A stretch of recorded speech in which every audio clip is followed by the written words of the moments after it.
Huenda umekuwa ukitamani sana kwa muda mrefu una uwezo wa kuamka usiku wa manane na kuomba, lakini umekuwa ukishindwa. Unatamani kuamka saa 9 usiku, unatamani kuamka saa 7, unatamani kuamka saa 10 ili uweze kuomba, lakini umekuwa ukishindwa. Nitakapofundisha kanuni hizi, utakuwa usikii uzito kwenye kuamka, utakuwa ukiamka usiku kuomba, basi una uwezo wa kuomba muda mrefu. Kanuni ya kwanza, muombe Mungu akusaidie kuamka kwa wakati kabla ya kwenda kulala. Unapokuwa unaomba kabla ya kuingia kulala, unamfanya Roho Mtakatifu aweze kukusaidia, Roho Mtakatifu aweze kukuamsha, Roho Mtakatifu aweze kuondolea vipingamizi vyovyote vile ambavyo vitaweka uzito kipindi ambacho wewe unaenda kulala, ili usiamke kwenye muda maombi.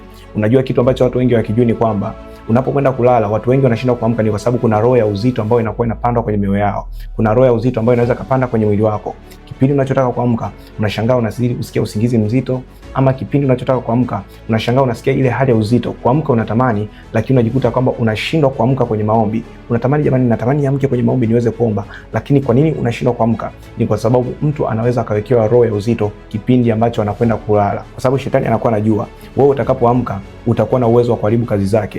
Wewe utakapoamka utakuwa na uwezo wa kuharibu vitu ambavyo umekupangia kwenye maisha yako. Wewe utakapoamka utaweza kuombea familia yako itaweza kukomboka, watoto wako wataweza kukomboka, uchumi wako utaweza kukomboka, maisha yako yote yanaweza kubadilika. Kwa hiyo anachokifanya, anakuwekea uzito ili usiweze kuamka kuomba.